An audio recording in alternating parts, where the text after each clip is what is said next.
Hi everyone, it's me Guni and you guys are watching me on Learning for Life. Well, it is the last part of class 10th ICSE chapter number 1, that is we have here today periodic table, periodic properties and variation of properties. Right? So सबसे पहला topic we are going to discuss in today's lecture is relation between atomic number and mass number of light elements. So basically atomic number की बात करें, the atomic number is the equal to number of protons present in nucleus. Atomic number एक element का क्या है? वो number जितने protons nucleus में प्रेजेंट है। एटॉमिक नंबर एक यूनिक प्रॉपर्टी है क्योंकि कोई दो एलिमेंट्स का सेम एटॉमिक नंबर नहीं हो सकता। Right, then we move on to the next page that we have here. Okay, significance क्या एटॉमिक नंबर का, इसका क्वेश्चन आ जाता होता है। Write the significance of atomic number, यहाँ कोई भी पर्टिकुलर हमें दे दिया जाता है एलिमेंट, तो बता क्या देते हैं कि उसका एटॉमिक नंबर का सिग्निफिकेंस लिखो।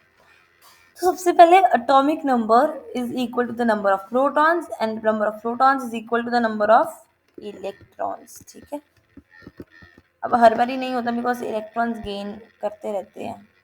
ठीक है, तो you have to be careful in that case. ठीक है, okay. Then number 2, it distinguishes the element from other elements. एक एलिमेंट को दूसरे एलिमेंट से डिस्टिंग्विश करता है। बेसिकली क्यों? क्योंकि ये electronic, because two elements have the same atomic number. कोई भी दो एलिमेंट्स ऐसे नहीं है जिनका सेम एटॉमिक नंबर, इसलिए वो डिफरेंशिएट करता है। उसके बाद अगर हम बात करें, इलेक्ट्रॉनिक कन्फिग्रेशन एलिमेंट की देने में हेल्प करता है क्योंकि एटॉमिक नंबर जैसे लाइक पोटेशियम का ले लो 19, तो इसकी इलेक्ट्रॉनिक कन्फिग्रेशन होगी 2881। तो ये इलेक्ट्रॉनिक कन्फिग्रेशन में कहाँ से पता लगी? इसके एटॉमिक नंबर से। राइट, फिर हमारे पास आ जाता है it gives the electronic configuration of the element. ये बता दिया एटॉमिक नंबर 13 है तो ये एलिमेंट की कॉन्फ़िगरेशन होगी। फिर it helps us the finding the position of the element. अगर हमें एटॉमिक नंबर पता है तो हमें पता होगा कि वो कौन से एलिमेंट हमें कहाँ पे है पीरियोडिक टेबल में, उसका क्या क्या ग्रुप नंबर है, क्या उसका पीरियड नंबर है। राइट, हमने पहले भी डिस्कस किया था, जितने नंबर ऑफ शेल्स उतने पीरियड्स। लाइक अगर हम कैल्शियम पोटाशियम ही लेते हैं तो हमने देखा 2881, तो इसके नंबर ऑफ शेल्स हैं 4, तो पीरियड नंबर हो गया 4।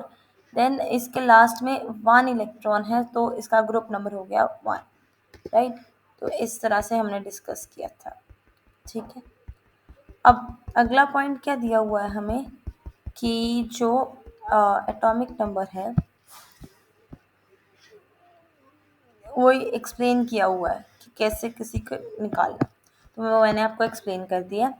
अब 1 to 20 एलिमेंट्स की अरेंजमेंट उन्होंने बताई है, तो सिंपल है। ठीक है, सिंपल चीज़ है, कुछ डिफ़िकल्टी नहीं आनी चाहिए, सिंपल है। आपको ये एलिमेंट्स 1 to 20 तो अच्छी तरीके से याद होने ही चाहिए। ठीक है, अब बात करते हैं कंपैरिजन बिटवीन। चलो, कंपैरिजन हम बाद में पढ़ेंगे, पहले मास नंबर पढ़ेंगे तभी कंपैरिजन पे आएंगे। तो मास नंबर एक एलिमेंट का वो है sum of protons and neutrons present in that element. So एक एलिमेंट में कितने नंबर ऑफ प्रोटॉन्स हैं, कितने नंबर ऑफ न्यूट्रॉन्स हैं, उन दोनों को प्लस करके जो आंसर आता है that is our mass number. Close look at the electronic configuration. अगर हम इलेक्ट्रॉनिक कन्फिग्रेशन को बहुत ध्यान से देखें ना, तो लाइटर एलिमेंट्स की, तो वो रिवील करता है कि those elements have even number of protons. Example ले लो, हीलियम। हीलियम की है 4 and 16। ठीक है, 16 4 है इसका atomic number, means number of protons will be 4। ठीक है, तो वो इवन हो गई। सी देखें, सी 12 6, सो सी 6 यहाँ पे 12 यहाँ पे, आई एम सॉरी गाइस, या सो कार्बन का yes. Sorry, not 416, it was 4 and 2. तो इसका एटॉमिक नंबर प्रोटॉन नंबर है 2। वैसे C12 और 6 एटॉमिक नंबर क्या है 6, तो मतलब प्रोटॉन नंबर भी 6 है, ये बताया हुआ है। ठीक है, फिर ये दो चीज़ों को छोड़ के एक्सेप्शन है जो वो है बेरिलियम और आर्गन। ठीक है, इनका जो मास नंबर है वो इनके एटॉमिक नंबर से डबल है बेसिकली। हाँ, मतलब मोस्टली लाइट एलिमेंट्स का जो एटॉमिक मास नंबर होता है वो एटॉमिक नंबर से डबल होता है। लाइक 2, 4, 6, 12, 8 का अगर आप देखो तो 16 है। लेकिन ये दो जो है बेरिलियम और आर्गन, इनका डबल नहीं होता है। ठीक है, okay. Then we have element जिसमें और नंबर ऑफ प्रोटॉन्स प्रेजेंट है, लाइक लिथियम हो गया, बोरॉन हो गया, फ्लोरीन हो गया, सोडियम हो गया।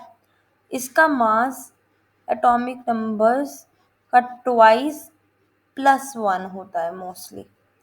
ठीक है, लाइक अगर हम लिथियम ले रहे हैं तो लिथियम इज 3 इंटू 2 6 +1 7, तो इसका मास नंबर 7 है। ठीक है, एक्सेप्ट इसमें जो एक्सेप्शन है वो आप देख लो। एक्सेप्शन इज नाइट्रोजन, क्योंकि इसका डबल होता है एज, और हाइड्रोजन क्योंकि इसका सेम होता है। ठीक है, अब आ जाते हैं नोट पे। एलिमेंट जिनका न्यूट्रॉन प्रोटॉन का रेशियो 1 होता है वो होते हैं stable. Metals like sodium, potassium, calcium सारे। फिर एलिमेंट जिनका न्यूट्रॉन प्रोटॉन रेशियो 1:5 होता है और उससे अबव होता है सारा, वो रेडियो एक्टिव होता है, ये इमिट करते हैं रेडिएशन, और इन्हें हम अनस्टेबल एलिमेंट्स कहते हैं। एग्जाम्पल हैवी मेटल्स हो गए जैसे यूरेनियम। ठीक है, उसके बाद आ जाते हैं composition of alkali metals and halogens. Alkali metals group 1 है, हेलोजन ग्रुप 17 है। एलिमेंट्स अगर हम एल्कली मेटल्स में देखें तो हमारे पास आ जाता है lithium, sodium, potassium, rubidium, caesium, francium. और उसी टाइम पे अगर हेलोजेंस पे देखें तो we have fluorine, chlorine, bromine, iodine and astatine. Then occurrence देखें तो एल्कली मेटल जो है वो कंबाइंड स्टेट में अकर होते हैं, और ये रिएक्टिव कंबाइंड स्टेट में क्यों प्रेजेंट होते हैं, बिकॉज ये नेचर में रिएक्टिव होते हैं। क्या कहते हैं, हेलोजेंस भी कंबाइंड स्टेट में फॉर्म रहते हैं, बट वो एज सॉल्ट्स रहते हैं और इनका भी रिएक्टिव नेचर होते हैं। अब physical state, shining white solid metals होते हैं, सॉफ्ट होते हैं, नाइफ के साथ कट किया जा सकता है। लिथियम इन सब में से हार्डेस्ट है, ये शाइनी होते हैं जब फ्रेशली कट होते हैं, पर बाद में फिर एयर के साथ रिएक्ट करके ये डल बन जाते हैं। नॉन मेटल्स होते हैं ये बेसिकली, हेलोजेंस की बात की जाए, डायटोमिक गैसियस एटम्स है, तो उसमें मेटल्स थे और सॉलिड है। यहाँ पे गैसियस है और नॉन मेटल्स है और डायटोमिक है। फ्लोरिक बहुत रिएक्टिव पॉइजनस येलो गैस है, chlorine poisonous yellow green gas है, bromine poisonous red brown violet liquid है, iodine dark grey crystalline solid है, right? Then we have our next page here. Okay, we have page number 60 here. Okay, उसके बाद अगर हम बात करें first group की, तो वैलेंस, इनमें सिर्फ 1 वैलेंस इलेक्ट्रॉन होता है, तो ये सारे सिमिलर प्रॉपर्टीज शो करते हैं। जबकि दूसरे में वैलेंस इलेक्ट्रॉन 7 होते हैं और वो भी अपनी सिमिलर प्रॉपर्टीज करते हैं। 7 के हिसाब से एक 1 के हिसाब से करते हैं। फिर कंडक्शन का नेचर देखें तो जो एल्कली मेटल्स है they are good conductors of electricity, जबकि halogens are non conductors of electricity. Then जो हमारे ग्रुप 1 के एल्कली मेटल्स है, they are metallic, they have metallic character, और उन वो हाईली रिएक्टिव है। इलेक्ट्रोपॉजिटिव मेटल्स है, उनका मेटालिक करेक्टर इंक्रीज करता है लिथियम से फिर फ्रेंशियम तक। फिर अगर हम हेलोजेंस की बात करें वो भी हाईली रिएक्टिव है, लेकिन वो इलेक्ट्रोनेगेटिव नॉन मेटल्स है। नॉन मेटालिक करेक्टर जो है वो डिक्रीज करता है फ्लोरीन से आयोडीन तक।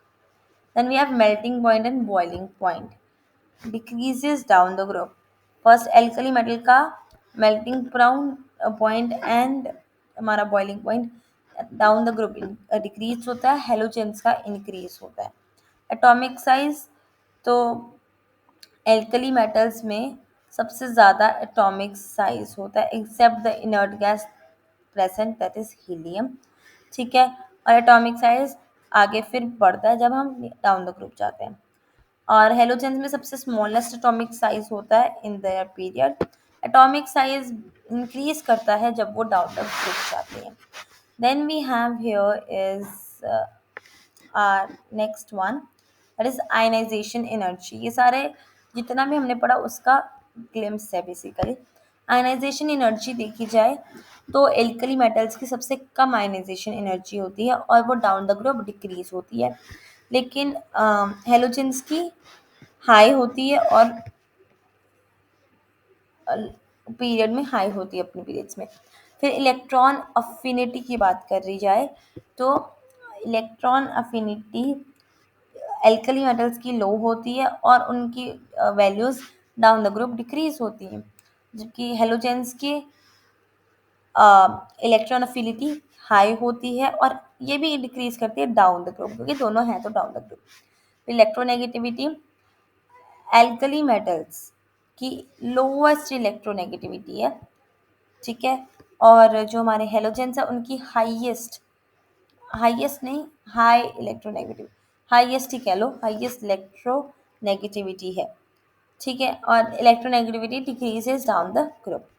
Reactivity, they are reactive metals, alkali metals are reactive and reactivity further down the group जाते जाते इंक्रीज हो जाती है। नॉन मेटल्स हैं वो रिएक्टिव नॉन मेटल्स हैं जो हमारे हेलोजन हैं, एंड उनकी रिएक्टिविटी भी डिक्रीज होती है डाउन द ग्रुप।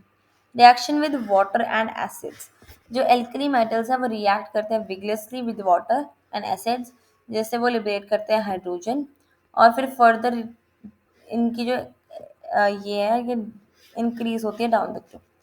जनरली ये रिएक्ट नहीं करते डाइल्यूट एसिड्स या वाटर के साथ जो हमारे हेलोजेंस हैं।